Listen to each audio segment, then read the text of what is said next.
forever.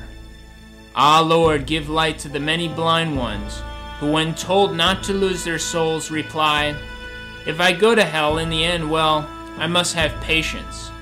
O God, they have not the patience to bear a little cold, to remain in a hot room, to endure a blow, and yet they will have patience to live in a sea of fire, trampled upon by devils and abandoned by God and by everyone for all eternity?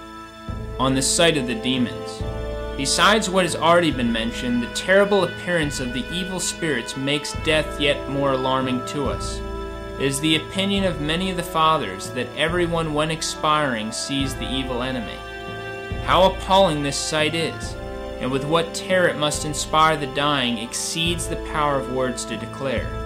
It is related of Brother Giles that one day, when he was praying in his cell, the devil appeared to him in so frightful a shape that the brother lost the power of speech and thought his last hour had come.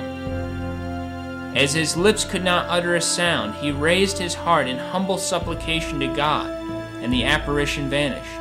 Afterwards, when relating what had befallen him to his brother monks, he trembled from head to foot as he described the hideous aspect of the adversary of mankind.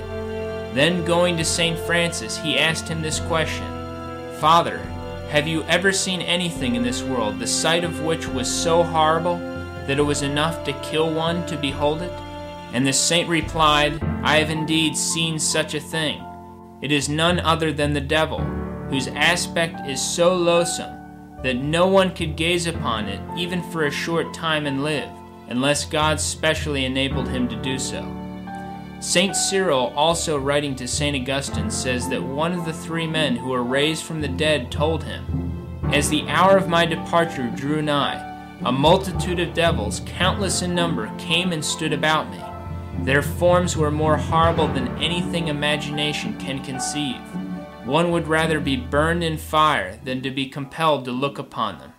These demons gathered themselves around me, and reproached me with all the misdeeds I had ever done, thinking to drive me to despair. And in fact I should have given way before them, had not God in his mercy come to my assistance. St. Anthony relates that one of the brothers of his order uttered a piercing scream at the sight of a devil who appeared to him. His fellow monks, running to him in alarm, found him more dead than alive.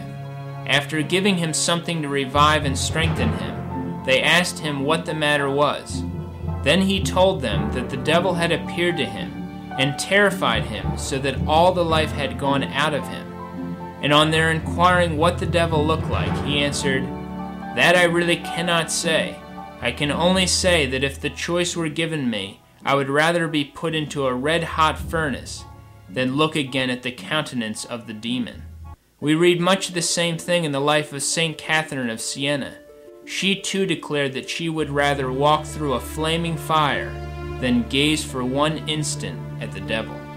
If the mere sight of the evil one is so appalling that the saints think it more intolerable than the pain of exposure to a burning fire, what, my God, must be the fear and horror of the damned, dwelling forever in the midst of countless fiends?